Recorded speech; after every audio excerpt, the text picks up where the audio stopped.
Acompáñenme por favor a la carta de Pablo a los Colosenses. Específicamente al capítulo 2.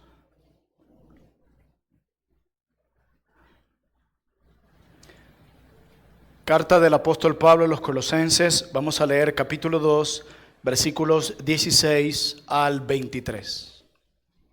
Leemos y oramos.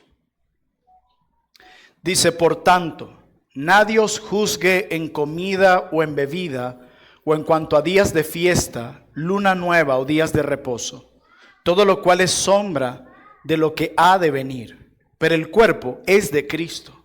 Nadie os prive de vuestro premio, afectando humildad y culto a los ángeles, entrometiéndose en lo que no ha visto, vanamente hinchado por su propia mente carnal, y no haciéndose de la cabeza en virtud de quien todo el cuerpo, nutriéndose y uniéndose por las coyunturas y ligamentos, crece en el crecimiento que da Dios. Pues si habéis muerto con Cristo en cuanto a los rudimentos del mundo, ¿por qué, como si vivieses en el mundo, os sometéis a preceptos tales como no manejes, ni gustes, ni aun toques, en conformidad a mandamientos y doctrinas de hombres, cosas que de todas se destruyen en el uso?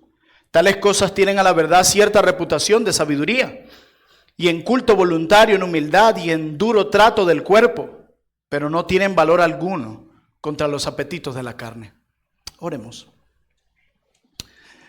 Padre mío, a ti te ha placido no usar a lo sabio ni lo fuerte del mundo. A ti te ha placido usar lo débil y lo necio del mundo, con el propósito de avergonzar a los sabios y poderosos. Este mundo llama a los capacitados, pero tú capacitas a los que llamas. Y todo esto para que la excelencia, la gloria y el honor esté en ti, no en nosotros. Te pido que tu pueblo reunido hoy en tu día pueda mirar y contemplar el mensaje y no al mensajero. Que tu nombre sea honrado, que tu evangelio sea predicado y que aquellos que necesiten ser consolados puedan recibir consuelo. Pero que aquellos que necesitan ser amonestados puedan ser exhortados con tu verdad. Que tu Espíritu haga su obra en nosotros esta mañana. Te lo pido en el nombre de Jesús. Amén. Hay una historia conocida del famoso millonario William Herbst. William Herbst fue conocido por ser un coleccionista compulsivo de obras de arte. En cierta ocasión, William Herbst leyó sobre una pieza de arte extremadamente valiosa. Así que cuando William escucha de esta noticia, él le pidió a su agente que moviera cielo y tierra para conseguir esa pieza y comprarla sin importar el precio. Luego de una ardua e infructuosa labor que duró varios meses en busca de esta obra de arte extremadamente valiosa, el agente que envió William Herbst descubrió que la pieza que William anhelaba estaba en su propio almacén. Él la tenía. William Herbst anhelaba tener algo que él ya poseía. La lucha de William Herbst es similar a la de muchos creyentes hoy en día. Viven en una búsqueda ardua e infructuosa, tratando de encontrar en las cosas, en las personas, en las reglas, en los rituales, en las prohibiciones y en lo sobrenatural, aquello que ya poseen en Cristo. Aquello que ya tienen en Cristo. Aquello que los hace suficientes y completos delante de Dios.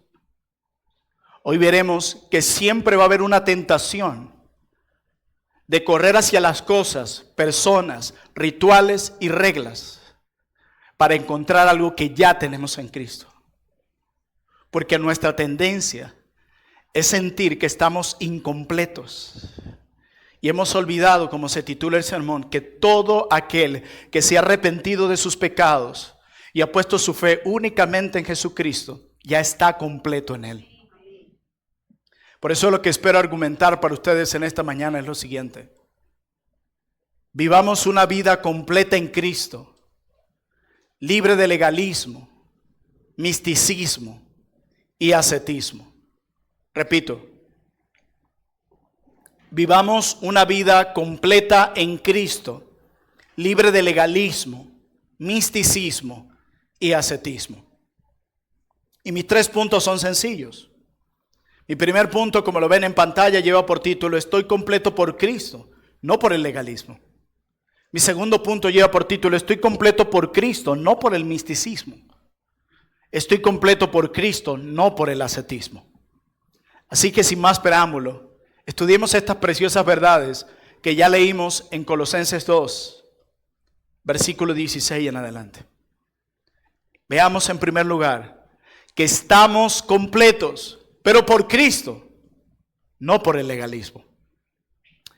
Verso 16 de Colosenses 2 dice así: por tanto, nadie os juzgue en comida o en bebida, o en cuanto a días de fiesta, luna nueva o días de reposo, todo lo cual es sombra de lo que ha de venir, pero el cuerpo es de Cristo.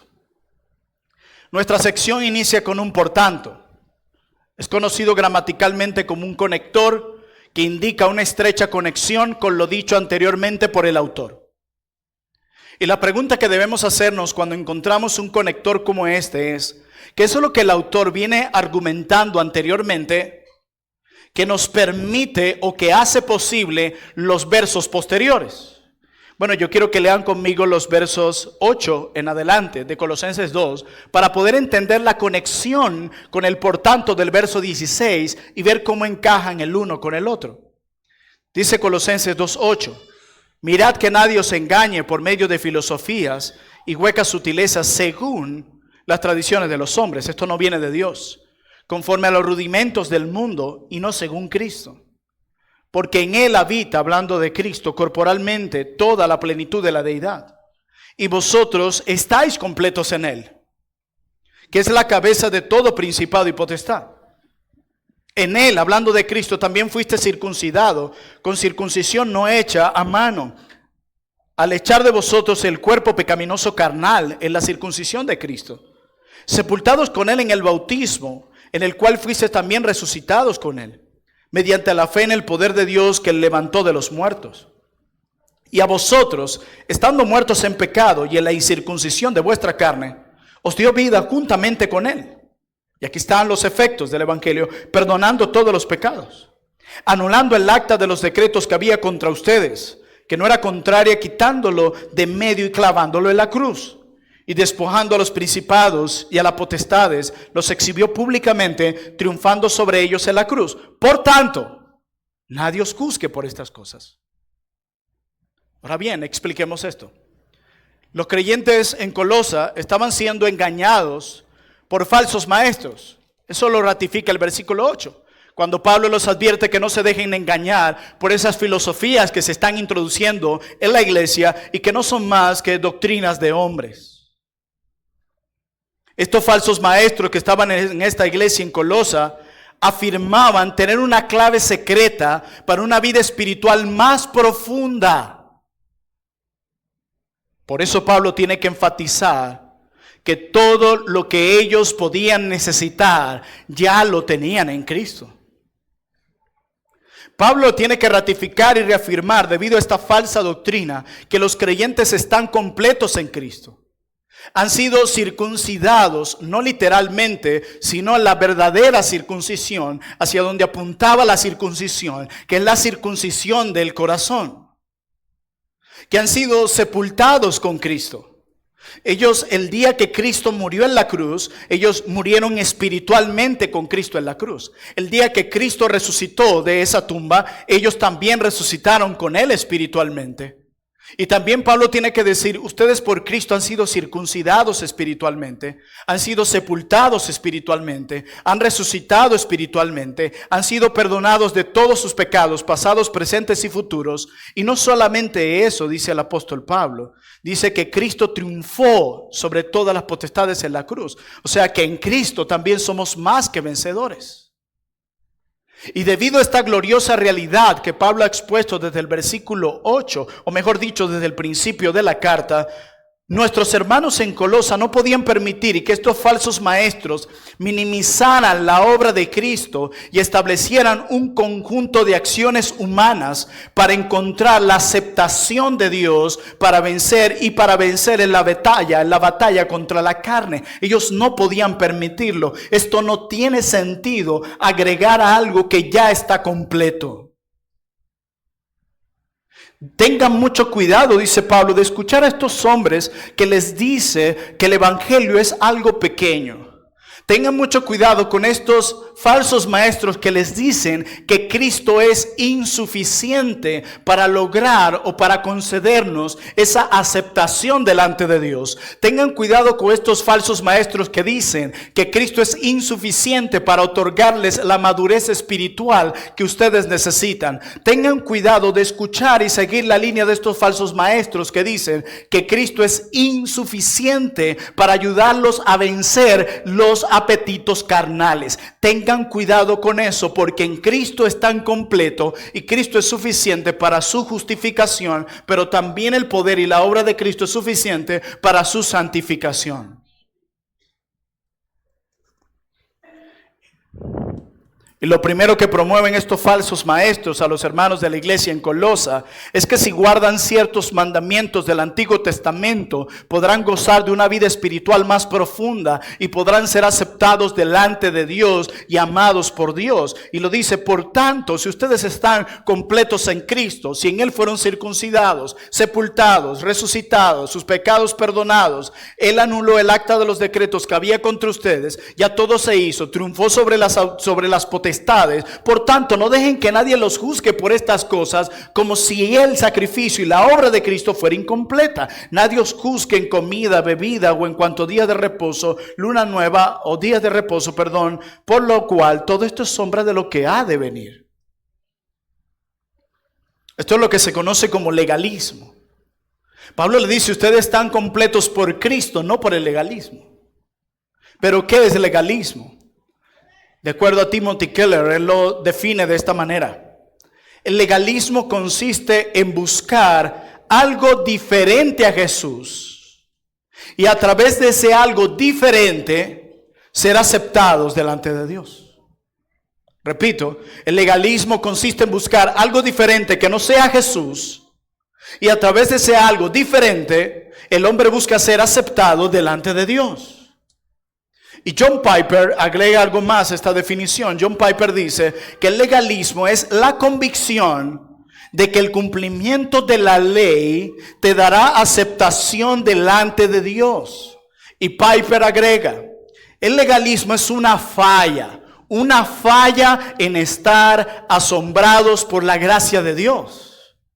El legalismo deja que te admires, evita que te admires en la gracia de Dios.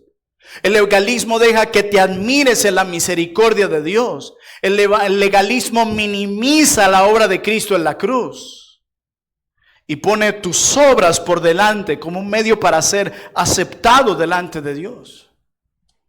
Hermanos, el legalismo es el intento de ganarse el favor de Dios mediante mi obediencia. Mientras que el evangelio enseña que la aceptación es lo primero y la obediencia es lo que sigue. No por obras, sino por gracia.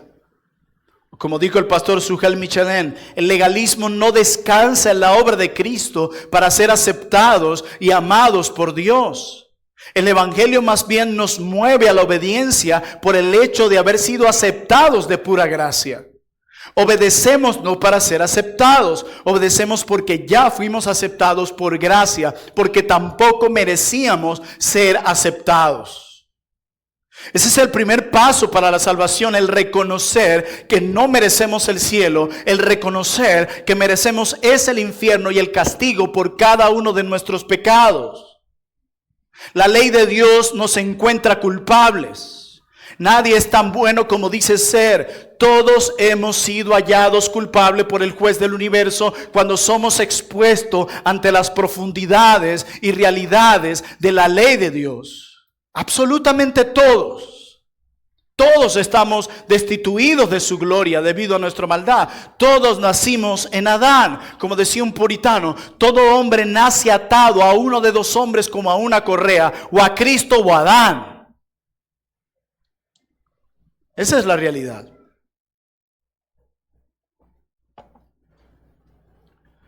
Ahora bien, tengamos mucho cuidado de confundir legalismo con santidad. Escuchaba en estos días al pastor Juan Manuel Vaz y a José Lo Mercado hablar de esto, decir que hoy en día en la comunidad evangélica se ha usado el término legalismo para señalar a aquellos que te aperciben de tu pecado y que te están llamando a vivir una vida santa y recta. Eso es legalismo. Esta iglesia es muy legalista. Se les ha olvidado que Dios ve solamente el corazón. Hermanos, llegamos en tiempo donde es difícil diferenciar a un creyente de uno que no lo es.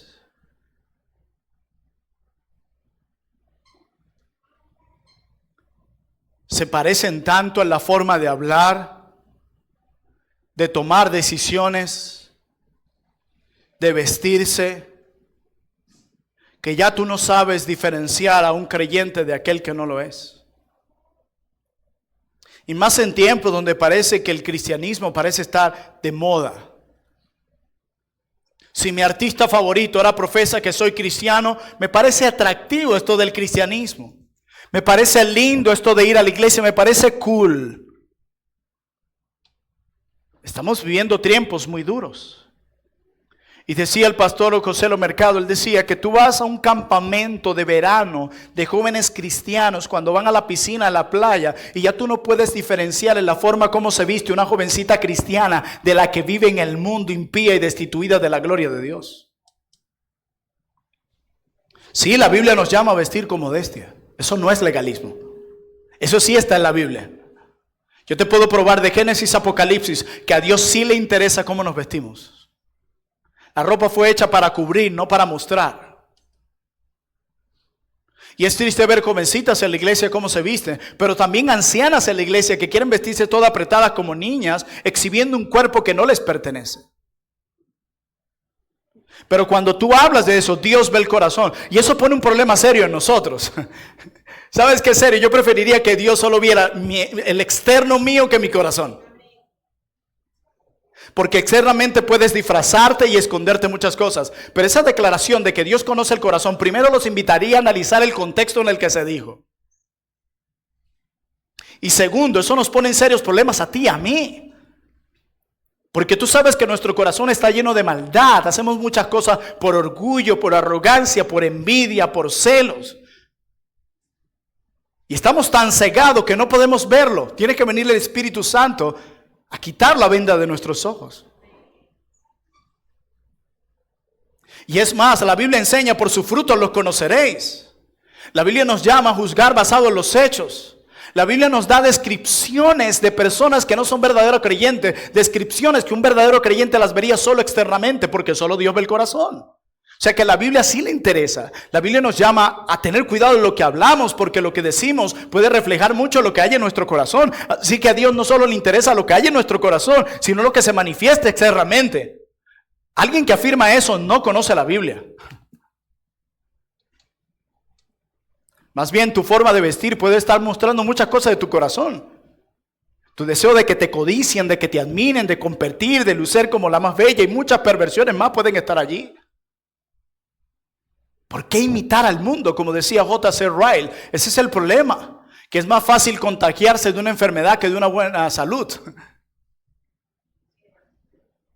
Bueno, es más fácil adquirir los malos hábitos de tus compañeros de trabajo y de estudio que de que ellos absorban o copien los tuyos. Y esto va con la forma de hablar, de tomar decisiones, de cómo se llevan hoy las relaciones de noviazgo. Tú no puedes diferenciarla de cómo el mundo impío lleva las cosas. Así que tengamos cuidado de confundir santidad con legalismo. Nosotros hemos tenido aquí gente que ha sido confrontada en sus pecados y descubierta en sus perversiones y con amor y gracia han sido llamados al arrepentimiento y luego muestras una falsa cara, se van y dicen, esta iglesia es muy legalista. No confunda el legalismo con santidad, porque estamos en una época donde se están mezclando esas cosas. Como bien decía alguien, el legalismo no es procurar ocuparnos de nuestra santificación personal. La Biblia nos llama a ocuparnos de nuestra santificación personal. Incluso tú tienes que ocuparte del cuidado de tu alma, incluso si la iglesia no lo hace, para aquellos que quieren culpar a las iglesias de sus prácticas de pecado. No, cada uno es responsable del cuidado de su alma. Legalismo no es tomar en serio la ley moral de Dios, la cual sigue siendo la norma de vida para los cristianos hoy.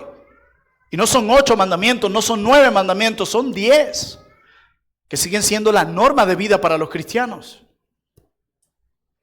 Pablo decía, en el hombre interior, yo me deleito en la ley de Dios.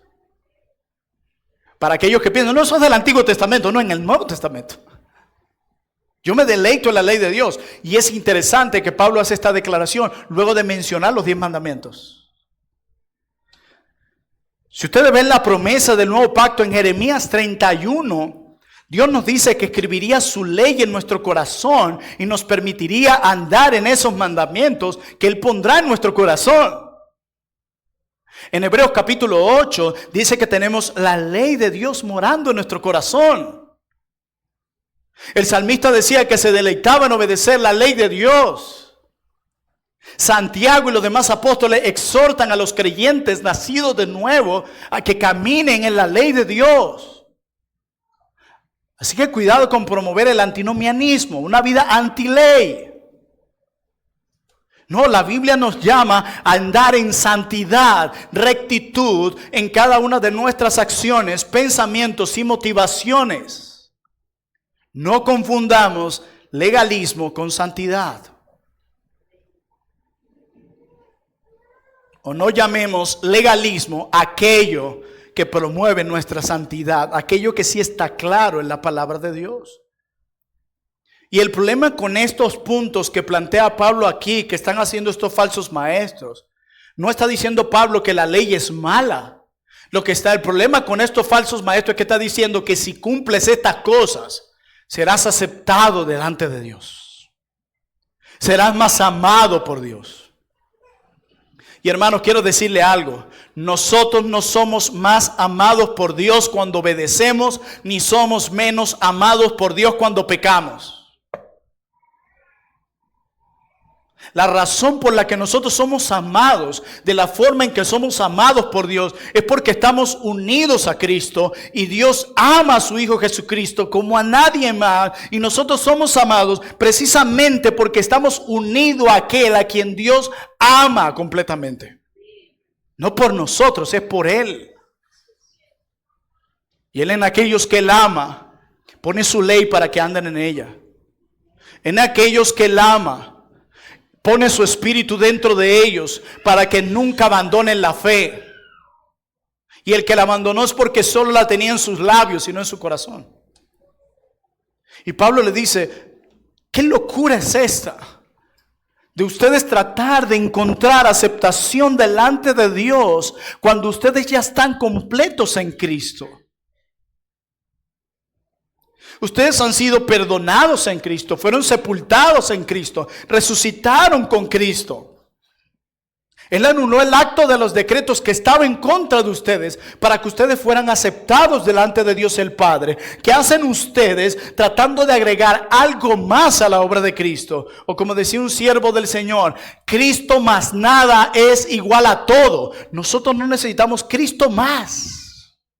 Cristo más nada es igual a todo lo que tú y yo necesitamos para nuestra vida cristiana. Y nosotros pensamos, bueno, Pastor Plinio, ¿qué sentido eso hablar en esta iglesia si nosotros no tenemos ninguna lucha con eso? Hermano, todos nosotros nacimos legalistas. La primera señal es que no te veas como un legalista, de que eres legalista. Todos nosotros somos un fariseo en recuperación, se ha dicho muchas veces. Nos encanta ver primero la paja del ojo ajeno. Nos encanta sentirnos superiores que los demás espiritualmente. Nos encanta compararnos con los demás. Y déjame decirte, siempre que te compares con los demás, siempre va a haber uno mejor que el otro. Cuando sientas esa tentación de compararte con otro para sentirse superior, compárate con Cristo y se acabó. Ya. Se acabó. Se desinfló el globo. Pablo le dice, en Cristo están completos. ¿Usted recuerda la declaración de Jesús en la cruz? Consumado es. No solamente eso significa que la obra había terminado. Consumado es significa que esta obra no puede ser mejorada con nada. No importa cuántos ayunos, oraciones, deberes, complemento, cultos de oración, viajes misioneros, todo lo que haga, no puedes mejorar la obra que Cristo hizo. No se puede mejorar. Cuando pecamos, ¿qué hacemos? Corremos inmediatamente a aferrarnos a la obra de Cristo. No, ¿qué hice? Ya sé. Voy a ayunar, voy a orar, voy a hacer estas 3 cosas, voy a hacer estas 3 reglas, voy a hacer aquello, voy a hacer lo otro. De nuevo corriendo, de nuevo confiar en tu propia justicia. Oh Padre, yo sé que he pecado contra ti, pero tú sabes cuánto yo te amo. Padre, yo he pecado contra ti, pero tú sabes cuánto yo te he servido en el ministerio. Señor, tú sabes que pequé, pero tú sabes cuánto yo te amo. Yo he hospedado en mi hogar cuánta gente necesitada y he ayudado a muchos en la iglesia y soy conocido como un dador alegre.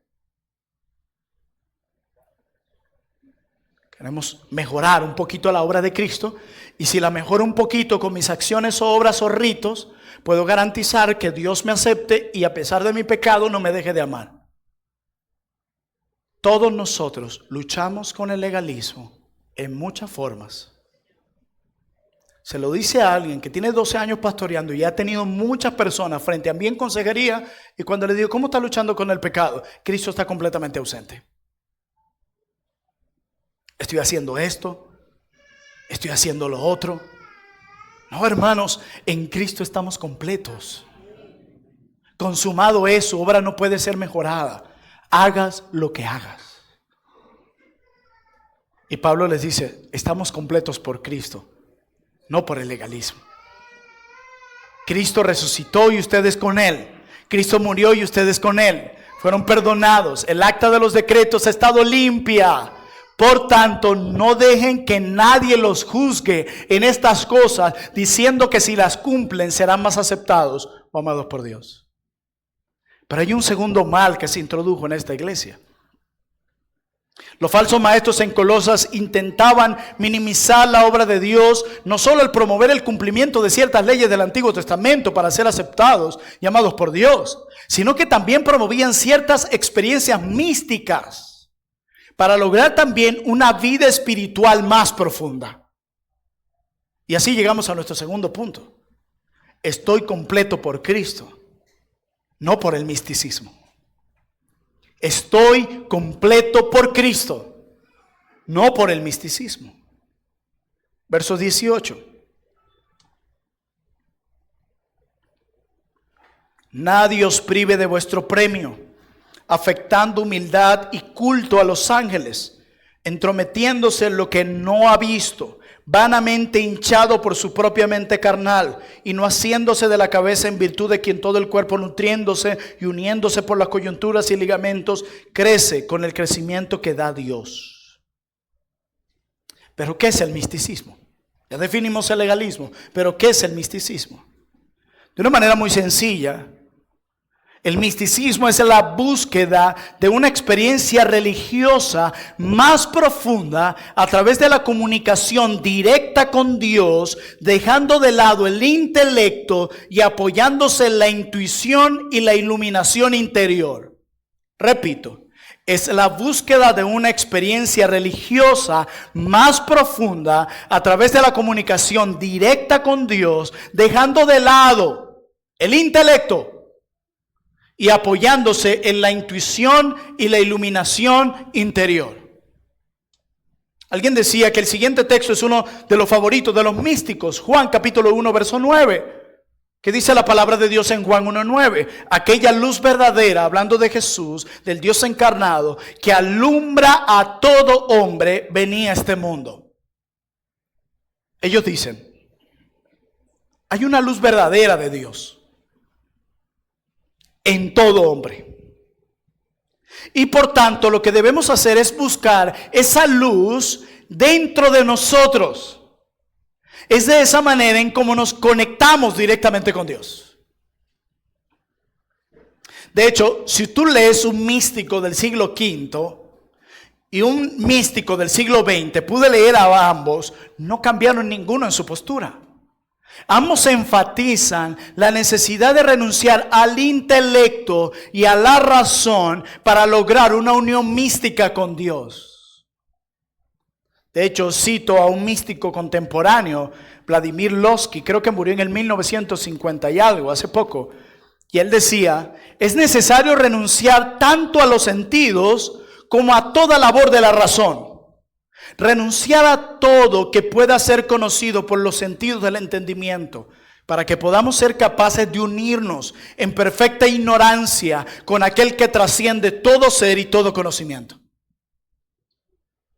De hecho, un ex teósofo considera que la repetición de mantras y vaciar la mente nos dará una experiencia mística con Dios.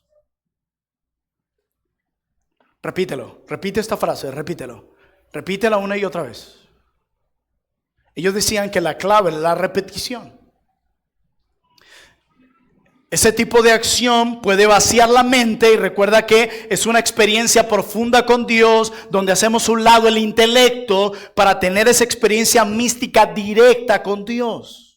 Entonces, repetir esta frase una y otra vez, esto sirve para vaciar la mente por completo y así tener esa experiencia mística con Dios. Si repites una frase una y otra vez, te olvidarás de tus problemas, te olvidarás de tus deudas, tu mente queda en blanco y tendrás esa experiencia mística directa con Dios. ¿A qué se le parece con proclámalo, decrétalo, repítelo, escríbelo, pégalo por todos lados? Pero la Biblia, ¿qué dice? Que nadie puede acercarse a Dios de manera directa. Ya que nosotros necesitamos un mediador. ¿Y ese mediador quién es? Jesucristo, así es. Pero también necesitamos no solo un mediador para comunicarnos con Dios. También necesito un intermediario, decía a esa persona, para que Dios me hable. ¿Y cuál es ese intermediario que Dios usa para hablarme? Su palabra. Pero al mismo tiempo, Cristo es el mediador de esa palabra. De hecho, dice el autor de Hebreos, en Hebreos capítulo 1, Dios, habiendo hablado muchas veces, está mirando hacia el Antiguo Testamento, no fueron pocas, fueron muchas veces si tú lees los profetas. Y de muchas maneras, en otro tiempo a los padres por los profetas. De muchas maneras. Sueños, visiones, revelaciones y todo lo demás. Dice, en estos postreros días nos ha hablado por el Hijo, a quien constituyó heredero de todo. ¿Cómo comienza el libro de Apocalipsis? He aquí la revelación del Hijo. ¿Cómo termina el libro de Apocalipsis? Nadie añada ni quita esta revelación. Necesito un intermediario para que Dios me hable y es su palabra.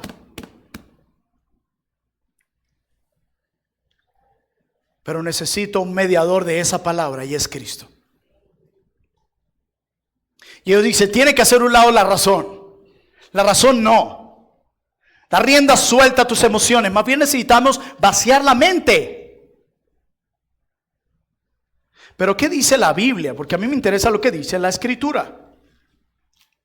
Si tú vas a Romanos capítulo 12, Versículo 1, el apóstol Pablo, inspirado por el Espíritu Santo, dice: así que, hermanos, os ruego por las misericordias de Dios que presentéis vuestros cuerpos en sacrificio vivo, santo, agradable a Dios, que es vuestro culto racional.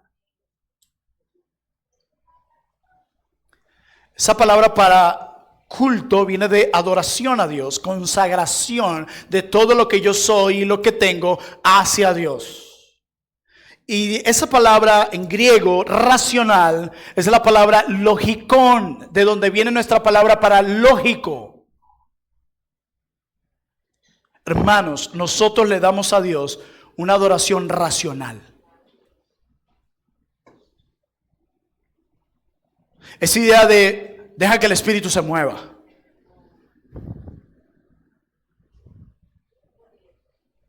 No reprimas tus emociones, aquí no hay control. Fue una de las cosas, entre muchas, que me llevaron a salir del pentecostalismo. Porque a mí no me lo contaron, yo vengo de ahí. Del pentecostalismo y del metodismo. Dale rienda suelta a tus emociones. Esos bautistas estudian mucho. Todo es estudio. Carecen de pasión. Y a veces caemos en el engancho. No hace falta esa pasión. Mira, una pasión desligada de la razón, una pasión desligada de la verdad, yo no la quiero. Eso no es verdadera pasión. Esa es una pasión fácil de copiar. Y que la puedes ver en el mundo cuando la gente se desmaya, llora y cae en el piso cuando ve un cantante famoso. O como yo la vi en el espiritismo por muchos años, viendo a la gente convulsionar y caer en el piso.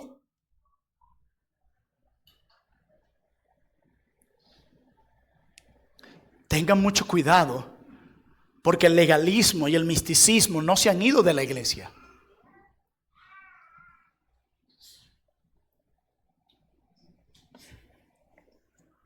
Por eso cantamos como cantamos, por eso predicamos de manera expositiva, por eso los animamos a que lean sus Biblias y las estudien a la semana. Por eso les animamos a que hagan una exégesis sana. Por eso les animamos a que sean humildes, guarden silencio y aprendan. Ustedes no vinieron aquí a enseñar. Ustedes vinieron aquí porque no estaban siendo alimentados en sus otras iglesias, incluso iglesias pentecostales. Muchos de ustedes quieren seguir siendo lo mismo que de donde salieron. Curioso, ¿no? Deberían sentarse con un corazón humilde y escuchar, aprender, ser llevados hacia las Escrituras, ser admirados por el Dios tan grande que tenemos, por el Cristo tan sublime y poderoso, por la obra del Espíritu Santo en la vida del creyente. Hoy en día, hermanos, es tan triste que tenemos que decirle a los creyentes que un domingo se va a predicar la Biblia. Cuando yo le digo a mis alumnos en predicación expositiva, ¿por dónde comenzamos cuando vamos a predicar expositivamente? Por la exégesis, revisando el contexto, reflexión teológica. No, por el texto. Y es triste que tengamos que decir eso hoy. Tú entras en YouTube y en otras plataformas hoy y tú ves un montón de gente solo dando su opinión.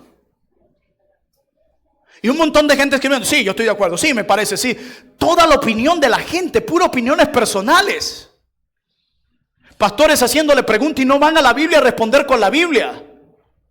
Y la gente siguiendo eso ciegamente. Si lo que tú promueves o enseñas no está en la Biblia, es solo tu opinión.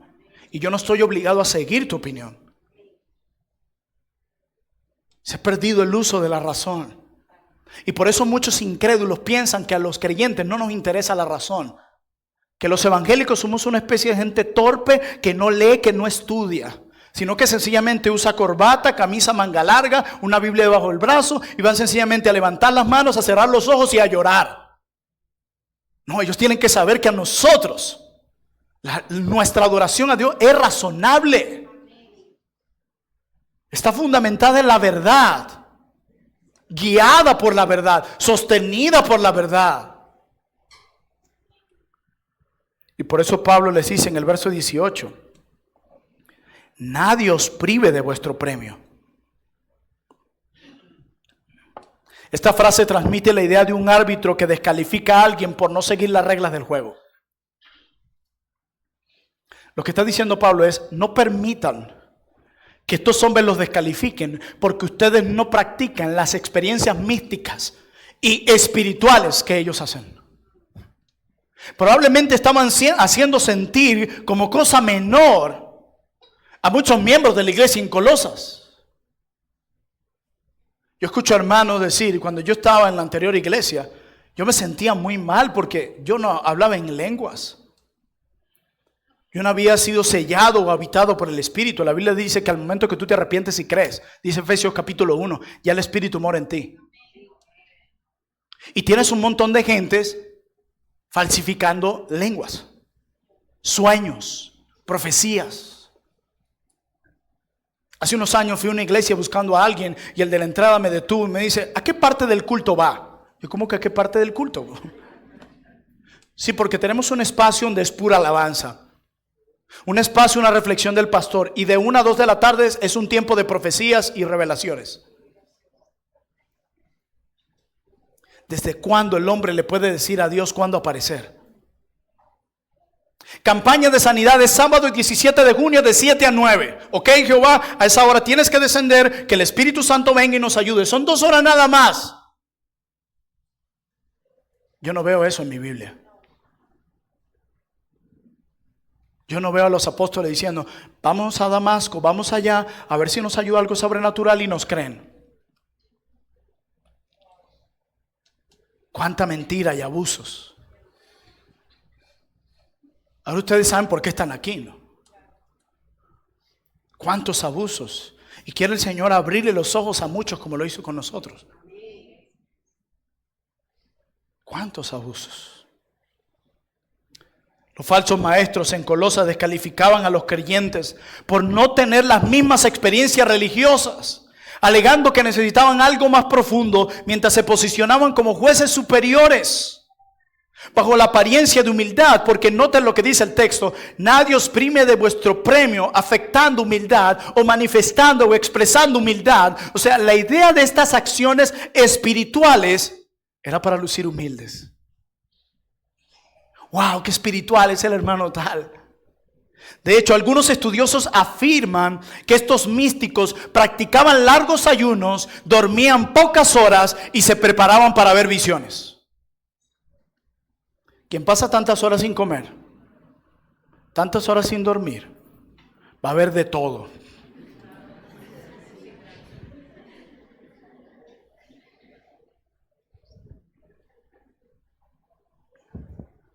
Y yo vengo de allí. Solo que Dios le plació tener misericordia. Sí, yo también hablé lenguas.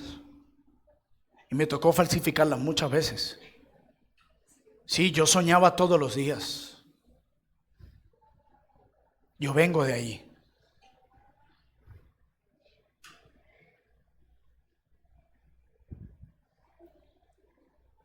Venga y ayunemos 40 días como el Señor. Y oremos para que Dios se revele y nos muestre sus propósitos.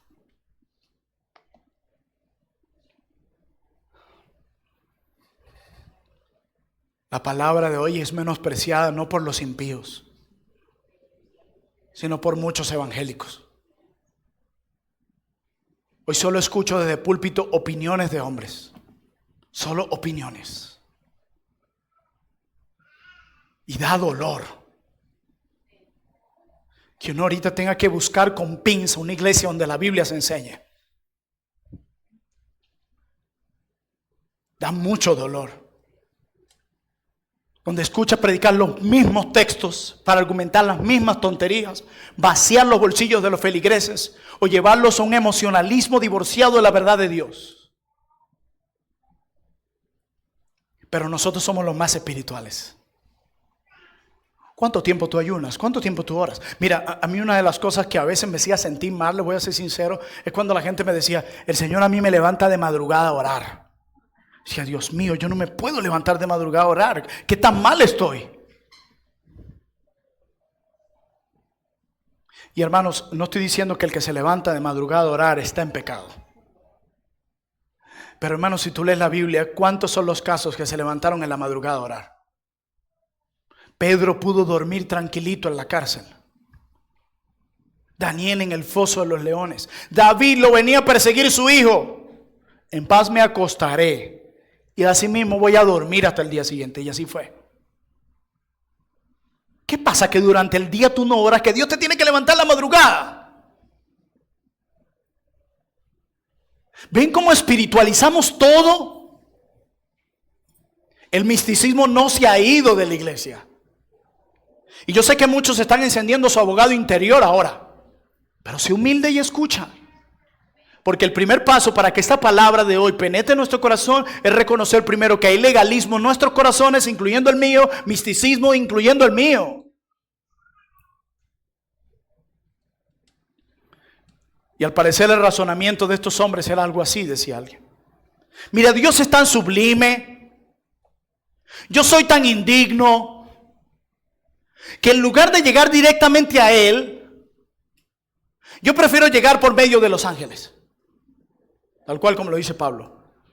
Y culto a los ángeles.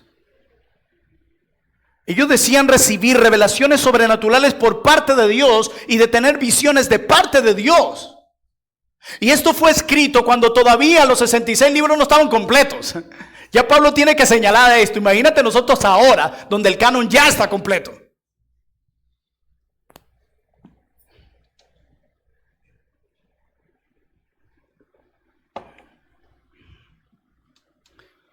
Y dice Pablo, nadie os prive de vuestro premio afectando humildad, siendo más espiritual y más humilde que los demás. Culto a los ángeles, entremetiéndose en lo que no han visto. Pero en el original dice como manifestando y creando contienda, hablando de lo que ven, hablando de sus visiones. Dice vanamente hinchado por su propia mente carnal. Es algo meramente humano. Esa revelación, esas visiones y sueños no venían de Dios. Es lo que está diciendo Pablo. Vienen de tu mente carnal.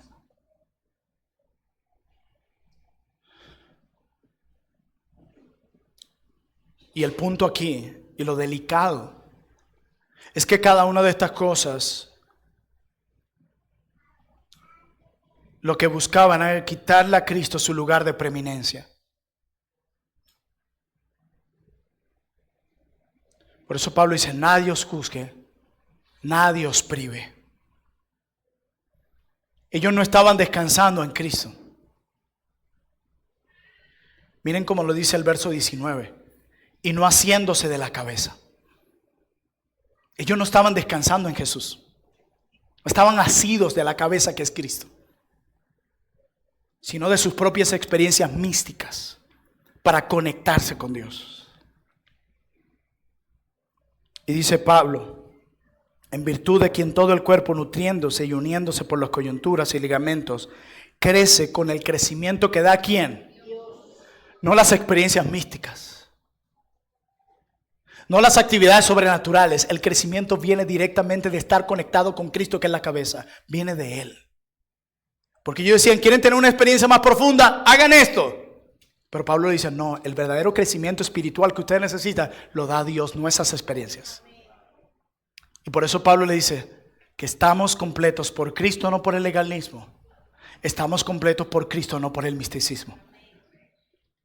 Pero en tercer y último lugar, el tercer mal que se infiltra en la iglesia de Colosas, esas filosofías y huecas sutilezas que son según las tradiciones de los hombres y conforme a los rudimentos del mundo y no según Cristo. La tercera de ellas es el ascetismo.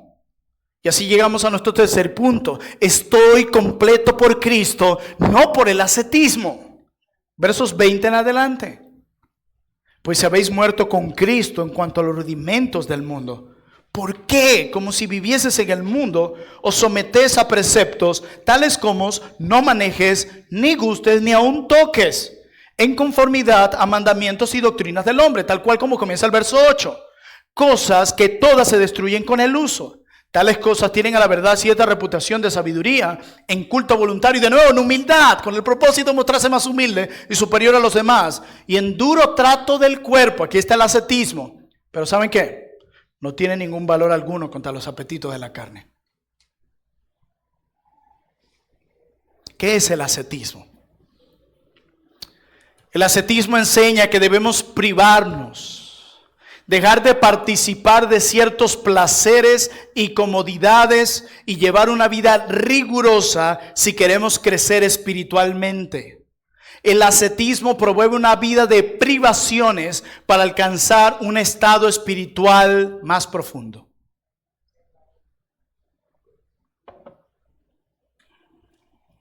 La mayoría de ustedes en algún momento probablemente ha ido a algún gimnasio, ¿verdad? Yo iba a un gimnasio donde había una frase muy grande así en inglés. Los que saben de inglés lo saben mejor que yo, que dice no pain, no gain. ¿Lo dije bien? Espero que sí. Dios no me ha dado el don de lenguas. Y lo que básicamente significa esa frase: si no hay dolor, no hay ganancia. Esa es la frase del ascetismo. Si no hay dolor físico, no hay ganancia espiritual. Era lo que promovían aquí estos falsos maestros en Colosa. ¿Por qué? Porque como los gnósticos, ellos ven el cuerpo como una prisión, o como la prisión del alma, como lo hemos hablado anteriormente. Y ellos decían, si debilitamos el cuerpo, la prisión, en esa misma medida fortalecemos el alma, lo que vale. Muchos infringen dolor a sí mismos, decía alguien, por un complejo de culpa para que Dios vea su dolor y así ganar su favor. Señor, mira lo que estoy dispuesto a hacer por ti. Si tú me sanas, yo me voy caminando en Semana Santa los 7 templos de rodillas. Nos reímos, pero ¿eso pasa sí o no? Muchísimo. Ascetismo. Me privo de ciertas cosas, me autoflagelo de alguna forma para poder recibir aceptación o amor de parte de Dios.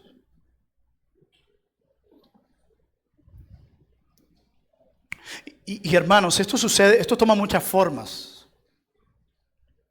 A veces nosotros queremos que Dios nos acepte, nos ame más o nos dé eso que le pedimos, invitándolo a mirar el dolor que experimentamos. Señor, tú sabes lo que ha sido este año tan duro para mí. He perdido fulano, mengano.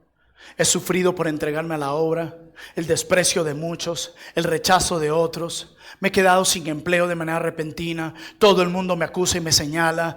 Me diagnosticaron tal cosa. Padre, todo esto lo he hecho en honor a tu nombre. Por favor, respóndeme lo que te he pedido. Mira cuánto he sufrido.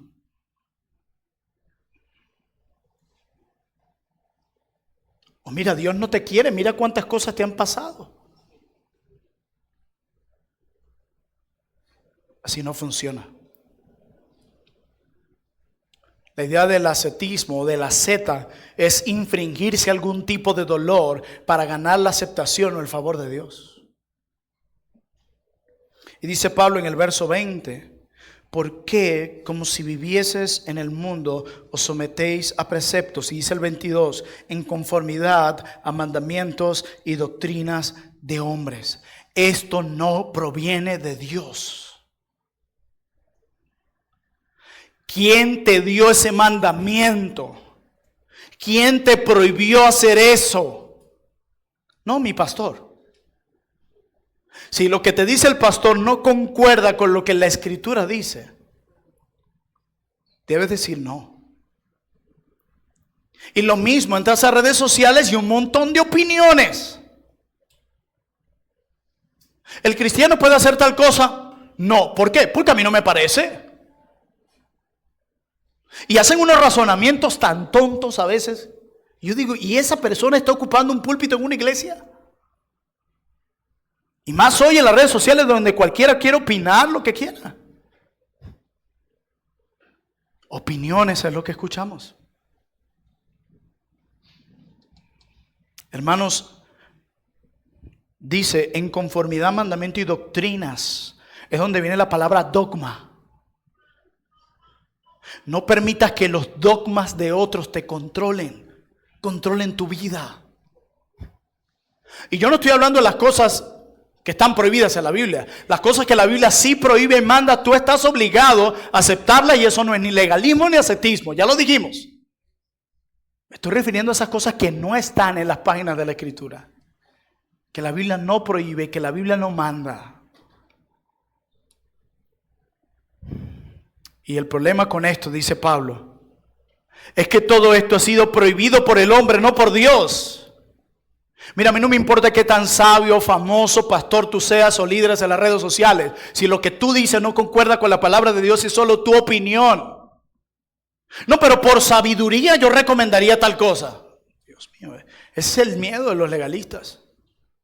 Que no tracemos la línea. Entonces, para no trazar la línea, vamos a hacer nosotros mandamientos que nos mantengan un poco alejados de la línea. Y eso pasó con el día de reposo. Y llegó un momento donde ya tú no podías salir lloviendo un día, porque si tu túnica se mojaba y se volvía pesada y tú caminabas con tu túnica, ya, y esa túnica pesada se consideraba un trabajo. Y demás.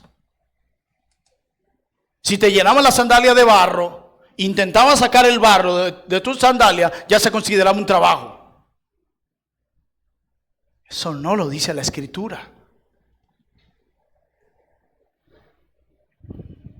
Incluso Pablo le habla en un momento a Timoteo y le dice que los falsos maestros prohibirán incluso casarse. Y también prohibirán cierto tipo de comida para alcanzar un alto nivel de espiritualidad. Y ustedes no ven, yo nunca había escuchado como antes jóvenes decir que tienen el don de continencia. Nunca. Y la mayoría, Federicos. Sí, cuando todo el mundo nos dice que no, sí, no, Dios me dio el don de continencia, pastor. Hasta que aparece la sierva. No, mira, desapareció. Sí, ya yo sé eso. Yo también decía así, hasta que apareció la sierva. Así que no digan eso, hermanos. Háganla reír. Es un buen truco para que ella no vea su rostro.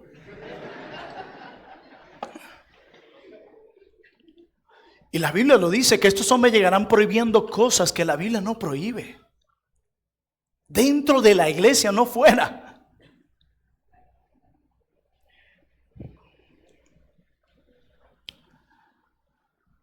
Escuchaba en estos días a alguien decir, ¿un cristiano puede tomar alcohol? Y el pastor decía, no. ¿Por qué? Y le dice el entrevistador, que no es cristiano, pero la Biblia lo que prohíbe es emborracharse. No, pero igual, no hay que ser sabio. ¿Qué va a decir la gente cuando nos vea con una botella de vino o una copa o algo así? Su argumento fue su opinión. Miren, mi primer televisor a los 3-4 meses me tocó sacarlo de la casa. Porque mi pastor le decía eso el cajón del diablo. Lo tonto fue que no lo tiré a la basura, se lo vendí a otro. Yo a veces analizo eso y digo, ¿qué hice? Si realmente era de convicción, le iba a dar el cajón del diablo a otro. No iba al cine. No iba al cine, no veía esto, no hacías nada, no te enseñaban a discernir lo bueno y lo malo, sino, no puedes escuchar esto. No puedes escuchar música, aunque no diga nada pecaminoso, sencillamente porque el cantante no es creyente y que el que diseñó tu ropa es un bautista reformado. Y hay muchas cosas, hemos perdido el discernimiento en nuestros días. Y lo disfrazamos de espiritualidad. Esto fue en el siglo I. Y hoy siglo XXI seguimos viendo lo mismo. El corazón del hombre no ha cambiado.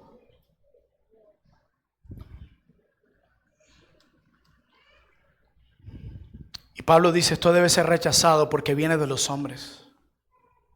Esto viene de los hombres. Y Pablo les dice a ellos, ustedes habéis muerto con Cristo ya en cuanto a los rudimentos del mundo. Al principio dice también ustedes murieron, resucitaron con Cristo. Y en el capítulo 3 vuelve a apelar a lo mismo. Ustedes ya resucitaron. Lo que debía pasar en ustedes para ser aceptados por Dios ya ocurrió. En una ocasión un maestro de escuela dominical le pregunta a los niños, dice, ¿qué debo hacer para ir al cielo? Y él le dice, ¿dar todo mi dinero a los pobres? No, ¿Qué debo hacer para ir al cielo? ¿Ayudar al necesitado y hacer esto? No. Y vuelve y pregunta, entonces, ¿qué debo hacer para ir al cielo? Y un niño se levanta y dice, morir. Y sí, pero la Biblia hace una conexión estrecha con eso y habla de esa muerte espiritual cuando fuimos sepultados con Cristo el mismo día de su muerte. Y esto es asombroso, porque hace más de 2000 años, cuando Cristo fue colgado en la cruz, el día que murió colgado en la cruz, Plinio Rafael Orozco Rojano también estaba siendo asesinado espiritualmente en esa cruz. Hemos sido sepultados con Cristo y hemos resucitado juntamente con Él.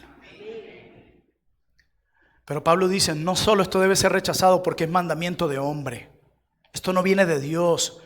Dios no lo prohibió, sino por algo más. Dice al final del verso 23, pero no tiene valor alguno contra los apetitos de la carne. La razón por la que esto debe ser rechazado es porque no tiene ningún efecto en el crecimiento de tu vida espiritual. Los que practican esto tienen reputación, dice Pablo, de sabiduría y humildad. Pero esto es algo que ellos decidieron hacer. Dios no se los pidió. El abstenerse de estas cosas y flagelarse de esta forma, Dios no se los pidió. Dios no lo prohibió y Dios no lo mandó. En el fondo esto es solo para alimentar el ego. ¿No ven? Dice reputación de sabiduría, culto voluntario y de humildad. No, hermano, yo con esas cosas por prudencia, yo siento que tropiezan en mi relación tan profunda y santa con Dios. Son mandamientos de hombres. Y lo vemos con cosas simples. Pero si no detenemos esto, pueden llevar incluso a acabar con nuestras iglesias y vidas. Hablaba hace unos años con una hermana muy amada. Ella enviudó hace varios años y le preguntaba, cuéntame un poco cómo sucedió esto. Y ella me decía, en la iglesia donde yo estaba, se prohibía ir al médico y consumir medicinas cuando se requería. Su esposo enfermó gravemente. ¿Y saben qué hicieron los líderes y varios miembros de la iglesia? Se fueron a la casa y estaban en la puerta. No iban a dejar sacar el cuerpo del hermano enfermo porque era pecado. Porque ellos no veían en la Biblia el ir a un hospital y consumir medicinas cuando se requería. Cuando vieron que el hermano se puso tan mal, se quitaron de la puerta y lo dejaron sacar. Cuando el hermano llegó al hospital, murió. ¿Creen que esto es tan simple como parece?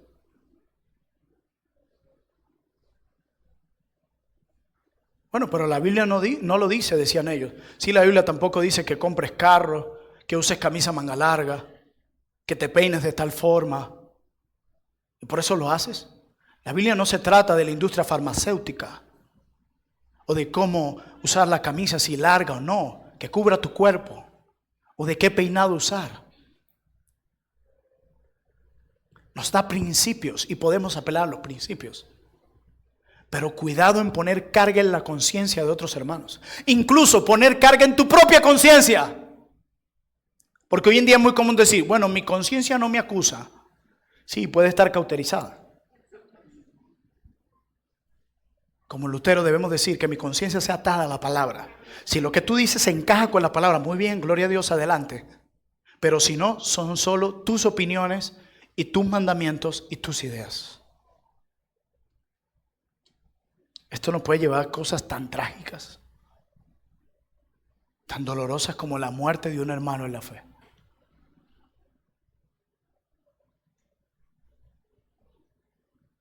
Esto solo alimenta el ego y los apetitos carnales. Yo no tengo el tiempo, por eso no lo coloqué acá, pero si ustedes van a los escritos de muchos ascetas, ellos describen que cuando se flagelaban más y se abstenían más de todas estas cosas que Dios no mandaba, porque hay cosas que Dios manda y hay que seguirlas, todo creyente debe hacerlo, pero en las que no. Y este hombre decía que entre más se flagelaba y se abstenía de estas cosas, más aumentaban sus apetitos carnales. No disminuían, se hacían más fuertes. Confirmaba lo que Pablo dice. No tiene valor ninguno sobre los apetitos de la carne. Entonces Pablo, no importa la santidad, no importa la lucha contra la carne. Miren el verso 5, versículos más adelante del 5 del capítulo 3. Haced morir pues lo terrenal en vosotros, fornicación, impureza, pasiones desordenadas, malos deseos, avaricia, que es idolatría. Claro que hay un llamado a hacer morir las obras de la carne. Claro que hay un llamado a mortificar la carne. Tanto internamente como externamente debemos manifestar la obra de Cristo en nosotros. Una luz tan grande no debe mantenerse debajo de la mesa. Una obra tan sobrenatural que se ha hecho internamente, es necesario que también se evidencie externamente en tu forma de pensar, hablar, tomar decisiones y vestirte, en todo. Pero vamos a poner cada cosa en su lugar. Por eso antes de Pablo añadir el hacer morir las obras de la carne, miren el primer versículo del capítulo 3. Si podéis haber resucitado con Cristo de nuevo. Buscar las cosas de arriba donde está Cristo. Y dice el 3, porque habéis muerto de nuevo y vuestra vida está escondida con Él. Cuando Cristo, vuestra vida, se manifieste, entonces vosotros también seréis manifestados con Él en gloria. Haced pues morir lo terrenal. ¿Qué es lo que está diciendo Pablo aquí? No son las reglas, no es lo místico, no es el ascetismo lo que te ayudará a luchar contra la carne. Es el evangelio, es Cristo mismo. Si pues habéis resucitado con Él y habéis muerto espiritualmente con Él, entonces tú puedes y debes hacer morir las obras de la carne. Lo hablaba esta semana con un joven que estaba en consejería y me decía, pastor, mira, veamos este texto. Vimos Gálatas cuando Pablo habla de hacer morir las obras de la carne. Si estás en el espíritu, hacer morir las obras de la carne. Y estuvimos viendo, me dice, vamos a mirarlo en estas versiones. Y cuando lo miramos en otra versión decía que si dependes del espíritu, puedes hacer morir las obras de la carne. El que tiene el Espíritu Santo puede y debe. Así que detrás de un no puedo, allí es un no quiero. Pero el Espíritu Santo nos ha dotado y empoderado. Hermanos míos, estamos completos por Cristo, no por el legalismo. Estamos completos por Cristo, no por el misticismo. No dejen que nadie nos prive y nos haga sentir menos, apelando a esas supuestas experiencias místicas y superespirituales. Estamos completos por Cristo, no por el ascetismo. Hermanos, el evangelio de la gracia de Dios en Cristo es la clave para la madurez espiritual y la santidad, no las reglas humanas. Y noten eso, reglas humanas, cosas que solo el hombre estableció, no Dios. Todo esto quiere mostrarnos que el evangelio, quiere mostrarnos el evangelio como algo pequeño. El legalismo, el misticismo y el ascetismo intenta mostrar el evangelio así de pequeño. Y esto puede mostrar la razón por la que muchos no terminan de avanzar en su vida cristiana. El arma que están usando para luchar no es el evangelio. De hecho, si vas a Efesios 6, donde está la armadura de Dios, todos los elementos que están ahí tienen que ver con el evangelio. Incluso la armadura. Dice, pónganse la armadura de Dios. Y está citando al profeta, donde habla de que el Redentor se colocaría la armadura para pelear y vencer. Es como si Cristo nos da su armadura bañada en sangre, contra la cual venció a nuestros enemigos. Dice, póntela y pelea. El evangelio siempre es el arma para pelear. El día que comienzas a olvidar quién tú eres y quién es Dios, comienzas a confiar en tu propia justicia, en tus propias reglas de obediencias y rituales espirituales, la cruz de Cristo lucirá pequeña para ti. Agradecerás menos por la justificación, por la regeneración, porque Cristo tomara tu lugar en la cruz y te perdonara de todos tus pecados. El sufrimiento de la seta pretende ser superior al sufrimiento de Cristo. El sufrimiento que se infringe la seta intenta estar por encima del sacrificio de Cristo y el dolor de Cristo. Este sufrimiento sí me dará aceptación. Ese sufrimiento no me puede dar aceptación. Y no es así. Cuando vemos el legalismo en nuestras vidas y en la iglesia, pensamos que la solución al legalismo es el libertinaje. Bueno, si vengo de un lugar donde todo era reglas y normas y reglas de hombres, La solución es ahora vivir como yo quiera. Usando el término de libertad cristiana. Y a veces pensamos que el remedio para el libertinaje, ¿saben cuál es? Bueno, yo no quiero volver a caer en estos vicios y aquello y aquello y aquello. Ahora lo mejor que voy a hacer es como dicen aquí estos ascetas. No manejes, no lo toques. Ni gustes, no lo pruebes. Y ni lo toques. No, yo con esas cosas, yo sé que no son pecado, pero ni las toco. Porque yo vengo de ese mundo. Bueno, allá lo que tienes que pedirle al Espíritu Santo, entonces. Hay áreas donde necesitas dominio propio, entonces. Y pensamos que el remedio para el libertinaje, ¿cuál es? Legalismo. Bueno, para no caer en el libertinaje, ahora me voy al legalismo. ¿Y saben qué? El remedio para el legalismo, decía alguien, no es el libertinaje. Y el remedio para el libertinaje no es el legalismo. El remedio para ambos es el evangelio. Es la obra de Cristo, completa, suficiente, consumado es. Nada ni nadie la puede mejorar. Por eso Dios nos envió a Cristo el justo.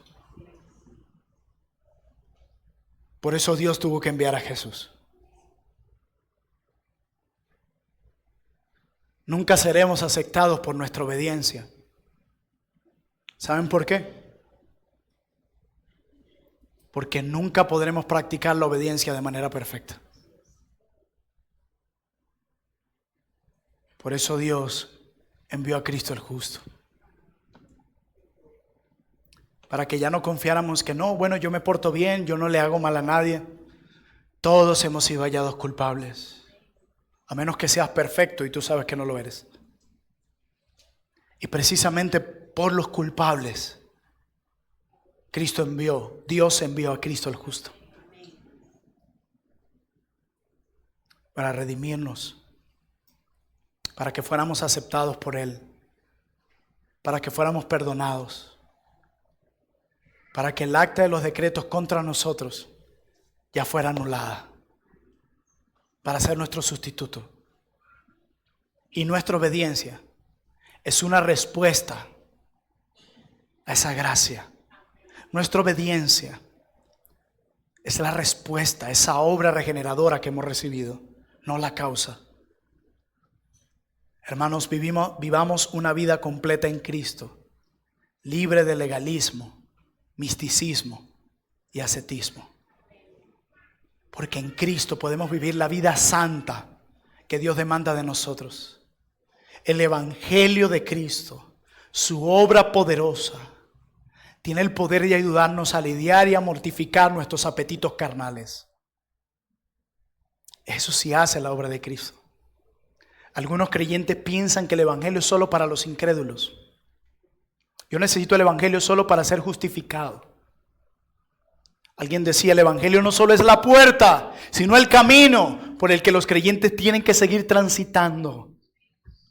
Por eso necesitamos seguir predicándonos el Evangelio nosotros, fortaleciendo nuestro entendimiento del Evangelio, cantando el Evangelio, y cuando nos discipulamos, recordarnos también el Evangelio. Y es ese Evangelio el que nos motiva a vivir una vida santa y lo que nos diferencia de los falsos creyentes y de los incrédulos. Vivamos una vida completa en Cristo, libre del legalismo, libre del misticismo y libre del ascetismo. Oremos. Gracias, Dios. Gracias por Cristo, por quien tenemos redención en su sangre. Gracias por Cristo, por quien tenemos el perdón de nuestros pecados. Gracias por Cristo, porque por medio de Él hemos sido adoptados en la familia de Dios. Gracias por Cristo, porque en Él tú has hecho sobreabundar para con nosotros en toda sabiduría e inteligencia, dándonos a conocer el misterio de tu voluntad. Gracias por Cristo, porque en Él te has propuesto reunir todas las cosas en la dispensación del cumplimiento de los tiempos. Gracias por Cristo, porque en Él tuvimos herencia, habiendo sido predestinados conforme al propósito de aquel que hace todas las cosas. Gracias por Cristo, porque por Él tenemos al Espíritu Santo morando en nosotros, quien es las arras de nuestra herencia hasta la redención de la posesión adquirida. Gracias por Cristo. Que Él sea suficiente para nosotros y nada más. Cristo más nada es igual a todo. Ya estoy completo en Él. Ya estoy completo en Él y libre para vivir en santidad y en rectitud. Una santidad que se manifieste de adentro, pero también en lo externo. Permíteme mostrarle al mundo, Señor, cómo luce un verdadero cristiano. Y guárdanos de ser como ellos. Que ellos se conviertan a mí y no yo a ellos. Esta verdad nos libera y nos recuerda que nadie puede privarnos del gran premio que tú has comprado para nosotros. En tu nombre te damos gracias. Amén.